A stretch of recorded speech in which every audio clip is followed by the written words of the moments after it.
નમસ્કાર, ન્યૂઝ 18 ગુજરાતીમાં આપનું સ્વાગત છે. હું છું આપની સાથે સંધ્યા. જોઈએ સમાચાર વિસ્તારથી.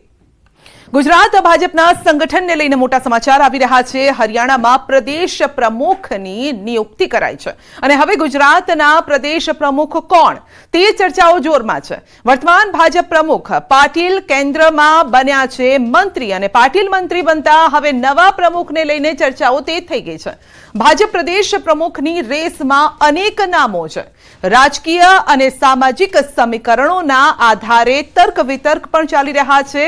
આ સાથે જ ઓબીસી, એસસી, એસટી કે જનરલ કેટેગરીમાં આવે તે છે પ્રદેશ પ્રમુખ અને ઓબીસી સમાજના નેતાને તક મળવાની પ્રબળ શક્યતા છે. પ્રદેશ પ્રમુખની રેસમાં કોણ કોણ છે? ઓબીસી સમાજમાંથી કેટલાક નામ ચર્ચામાં છે. પૂર્ણેશ મોદી, દેવસિંહ ચૌહાણનું નામ પણ ચર્ચામાં છે. જગદીશ વિશ્વકર્મા અને ઉદય કાનગડના નામ પણ ચર્ચામાં છે. પૂર્વ કિસાન મોરચાના પ્રમુખ બાબુ જેબલિયાનું નામ પણ ચર્ચામાં છે. રાજ્યસભા સાંસદ મયંક નાયકનું નામ પણ ચર્ચામાં છે. જનરલ કેટેગરીમાં અનેક નેતાઓના નામ પણ છે જે ચર્ચા ચાલી રહી છે. પાટીદાર સમુદાયના નેતા મહામંત્રી રજની પટેલનું નામ પણ ચર્ચામાં છે. ઉપાધ્યક્ષ ગોરધન ઝડફિયાનું નામ પણ ચર્ચામાં છે. તો ધારાસભ્ય અમિત ઠાકરનું નામ પણ ચર્ચામાં છે અને આઈ.કે. જાડેજા, પ્રદીપસિંહ જાડેજાનું નામ પણ ચર્ચામાં છે.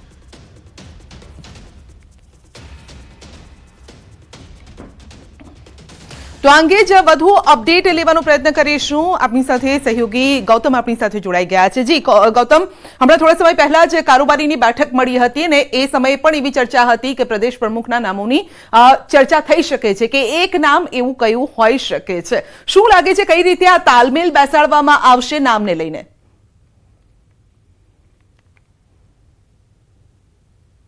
સંધ્યા, એક વાત ચોક્કસ રીતે છે કે ગઈકાલે રાષ્ટ્રીય અધ્યક્ષ જેપી નડ્ડા દ્વારા હરિયાણાના પ્રદેશ પ્રમુખની નિયુક્તિ જે છે તે કરવામાં આવી છે અને તેમાં કહી શકાય કે મોહનલાલ બદોની જે ધારાસભ્ય છે તેમને આ તક જે છે તે આપવામાં આવી છે. એટલે કે મોહનલાલ બદોની જે છે તે હરિયાણાના પ્રદેશ પ્રમુખ તરીકે નિયુક્તિ કરવામાં આવી છે.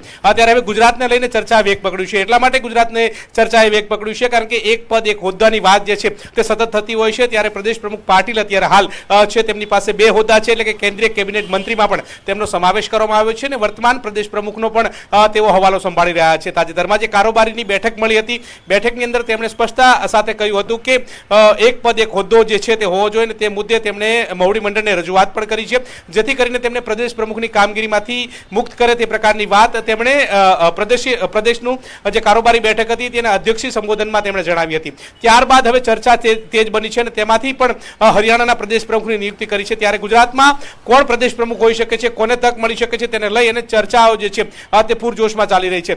તે અંતર્ગત વાત કરવામાં આવે તો હવે ભારતીય જનતા પાર્ટી કોને મેદાને ઉતારે છે? કારણ કે એક તરફ જે ગુજરાત જીતવાની વાત રાહુલ ગાંધીએ પણ કરી છે, ગુજરાત અમે જીતીશું, ત્યારે મજબૂત પ્રદેશ પ્રમુખ હોવો જોઈએ તે પ્રકારનો હુંકાર જે છે તે સી.આર. પાટીલે પણ કર્યો હતો ને ત્યારે હવે કોને તક મળી શકે છે તે માટે થઈને મંથન જે છે તે થઈ શકે છે અને તે અંતર્ગતના પ્રદેશ પ્રમુખ જે છે તેની નિયુક્તિ થાય તો નવાય નહીં. એક વાત સવાલ અહીંયા એ છે કે કઈ કેટેગરીમાંથી પસંદ કરવામાં આવશે? પ્રદેશ પ્રમુખને લાવે છે અથવા તો જનરલ કેટેગરીમાંથી લાવે છે તો કોણ હોઈ શકે છે તેના નામો જે છે તે ચર્ચાઈ રહ્યા છે.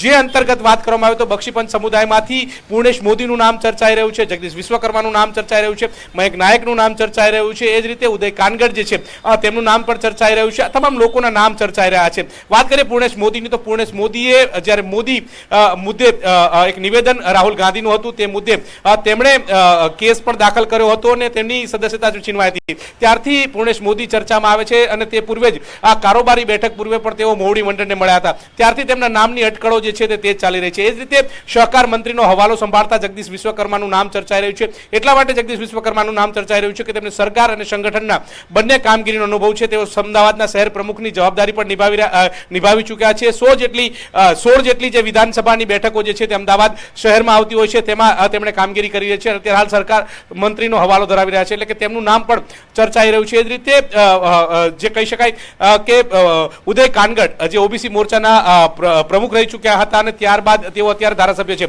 એટલે કે તેમને પણ સારી પકડ જે છે તે ઓબીસી મોરચાની અંતર્ગત ધરાવે છે, એટલે તેમનું નામ પણ ચર્ચાઈ રહ્યું છે. એ જ રીતે વાત કરીએ જનરલ કેટેગરીની, તો પાટીદાર સમુદાયના નેતાને તક મળે તો પણ નવાઈ નહીં, એટલા માટે રજની પટેલ મહામંત્રી જે છે, બિલકુલ, તો અનેક મોરચા ચર્ચાઓ ચાલી રહી છે અને આગળની જે ચૂંટણીઓ આવી રહી છે તેના આધારે નક્કી કરવામાં આવશે કે કોણ હશે ગુજરાતના પ્રદેશ પ્રમુખ. આપનો આભાર.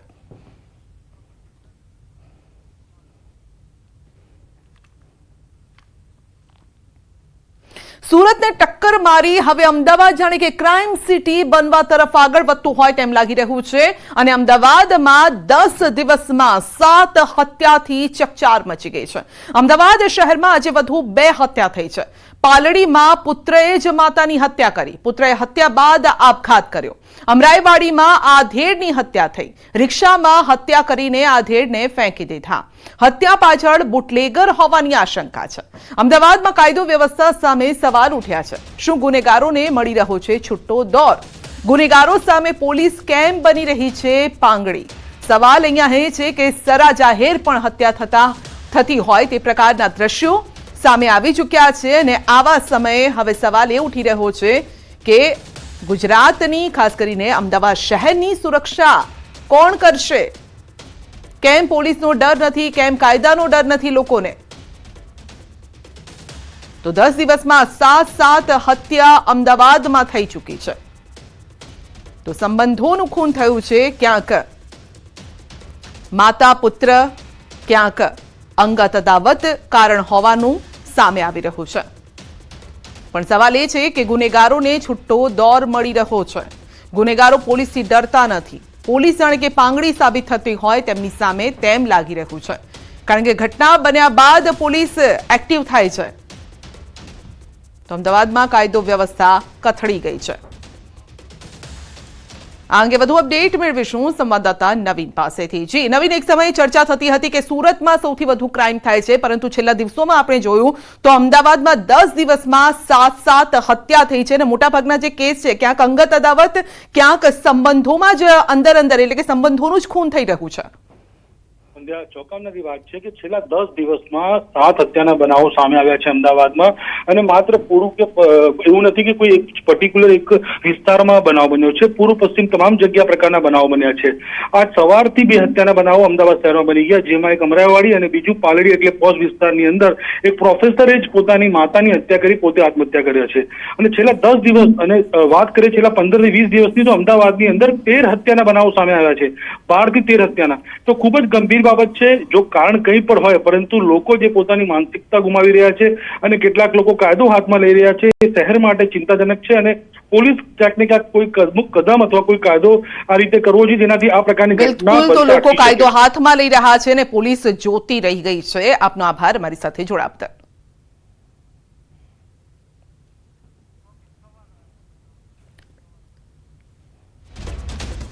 સવાલ એ છે કે પોલીસ શું કરી રહી છે? સુરક્ષાની જવાબદારી, રક્ષણનું કામ પોલીસનું છે, પરંતુ અહીંયા તો પોલીસ જાણે કે તમાશો જોઈ રહી છે. અમદાવાદમાં છેલ્લા દિવસોમાં 10 દિવસની જો વાત કરીએ તો 7 હત્યા થઈ ગઈ છે. ગુનેગારોને કેમ મળી રહ્યો છે છૂટો દોર? પોલીસ કેમ બની રહી છે પાંગડી?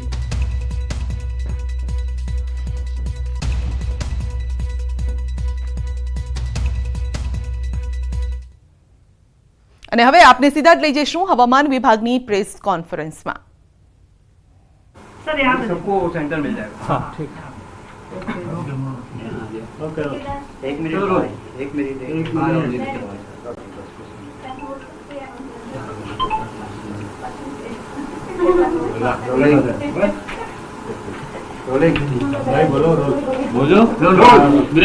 क्या रहेगा सर वेदर फोरकास्ट?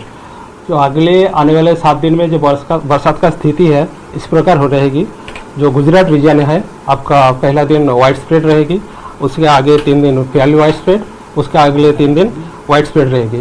ये आपका सौराष्ट्र कच्छ का बात करें तो पहला दिन वाइड स्प्रेड रहेगी और अगले 5 दिन उससे आगे 5 दिन स्कैटर्ड रहेगी, उसके लास्ट 7th डे में फेयरली वाइड स्प्रेड रहेगी. आपका जो भारी बरसात की जो वार्निंग है, चेतावनी है, वो डे 1 में आपका heavy to very heavy isolated places में दिया गया है गुजरात रीजन के लिए, और अगले 4 दिन, उसके आगे 4 दिन हैवी रेनफॉल का वार्निंग है। इसमें आपका जो गुजरात रीजन है, आपका सौराष्ट्र का जो है, आपका पहला दिन heavy to very heavy and day 2 में आपका हैवी रेनफॉल का चेतावनी दिया गया है। इसमें जो वेरी हैवी का चेतावनी है, इसमें आपका ऑरेंज कलर की दिया गया है, और हैवी रेनफॉल में आपका येलो कलर की चेतावनी दिया गया है। सर कौन सा डिस्ट्रिक्ट है जहाँ है वेरी हेवी और हैवी होने वाला? आपका जो वेरी हैवी गुजरात रीजन में वेरी हैवी रेनफॉल होने का चांसेस है वलसाड, नवसारी, तापी, डांग, सूरत, भरूच, खेड़ा, आनंद, अहमदाबाद।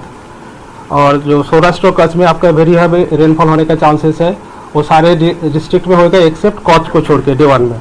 अब डे 2 में आपका जो हैवी रेनफॉल होने का चांसेस है, हैवी रेनफॉल का जो बोला गया है फोरकास्ट में, वो आपका वलसाड, नवसारी, तापी, डांग, सूरत, भरूच और आपका नर्मदा, इसमें आपका हैवी रेनफॉल का फोरकास्ट दिया गया है। और आपका जो सौराष्ट्र कच्छ में भावनगर, अमरेली, गिर सोमनाथ, फिर आपका राजकोट, पोरबंदर, देवभूमि द्वारका, जामनगर और जूनागढ़, इसमें आपका हैवी रेनफॉल का वार्निंग दिया गया है। और अहमदाबाद में क्या स्थिति रहेगी? अहमदाबाद में वेरी हैवी रेनफॉल का वार्निंग है, और बरसात होने का चांसेस भी है। आइसोलेटेड प्लेसेस में वेरी हैवी रेनफॉल होने का चांसेस है। स्टेट में अभी तक कितनी बारिश हुई? अभी स्टेट में जो बारिश का स्थिति है 1% प्लस 1% चल रहा है। कल -5 था, आज 1% हो गया है, क्योंकि सौराष्ट्र कच्छ में अच्छा रेनफॉल का रिसीव हुआ है।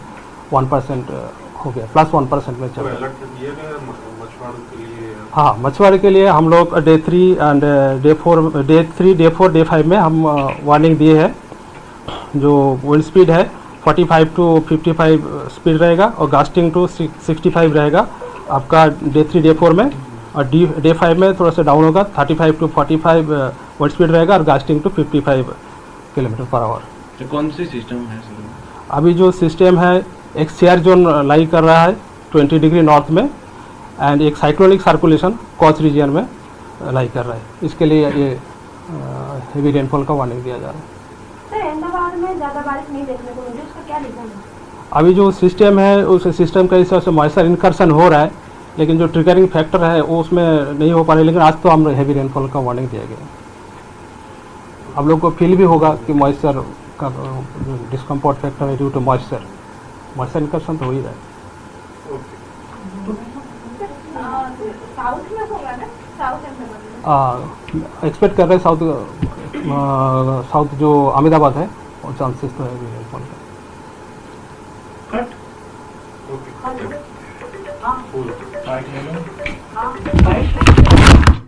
તો આજે અમદાવાદમાં ભારે વરસાદની આગાહી છે। આ સાથે જ ભેજવાળું વાતાવરણ રહેશે, વાદળછાયું વાતાવરણ પણ રહેશે, અને આવનારા 7 દિવસ વરસાદ રહેવાનો છે। હાલ સાયક્લોનિક સર્ક્યુલેશન સક્રિય છે, જેના કારણે રાજ્ય પર વરસાદનું જોર રહેશે। સૌરાષ્ટ્રના તમામ જિલ્લામાં ભારે વરસાદ થઈ શકે છે। ગઈકાલે પણ આપણે જોયું હતું કે રસ્તા પર પાણી ભરાઈ ગયા હતા, બજારમાં જાણે કે નદી વહેતી હોય તેવા દ્રશ્યો સર્જાયા હતા। માછીમારોને ખાસ દરિયો ન ખેડવા માટે સૂચના આપવામાં આવી છે, કારણ કે દરિયામાં કરંટ જોવા મળી શકે છે। આ સમયનો જે વરસાદ છે તે જોરદાર પવન સાથે આ વરસાદની એન્ટ્રી થઈ રહી છે। તો અમરેલી जिल्लाમાં પણ વરસાદી માહોલ જામ્યો છે। વડિયા આસપાસના વિસ્તારોમાં ધોધમાર વરસાદ છે। વડિયા, મોરવાડા, ખડખડ, બાટવા, દેવડી સહિતના ગામોમાં વરસાદ વરસ્યો છે। ધોધમાર વરસાદના પગલે રસ્તા પર વરસાદી પાણી વહેતા થયા છે, અને સતત 2-3 દિવસથી વરસાદ પડતા ખેડૂતોમાં પણ હરખની હેલી છે। તો અમરેલી જિલ્લામાં વરસાદી માહોલ છવાયો છે। ગઈકાલે પણ લાઠી આસપાસના વિસ્તારોમાં પણ વરસાદ જોવા મળ્યો હતો। બજારમાંથી પાણી વહેતા થયા હતા, અને નદીઓ બે કાંઠે થઈ હતી। અમરેલીમાં ગઈકાલે પણ સારો વરસાદ વરસ્યો છે। આજે સવારથી પણ વરસાદનું જોર છે। વડિયામાં અને આસપાસના વિસ્તારોમાં ધોધમાર વરસાદ આજે છે। તો આજે સૌરાષ્ટ્રના લગભગ તમામ વિસ્તારોમાં આજે વરસાદ જોવા મળશે।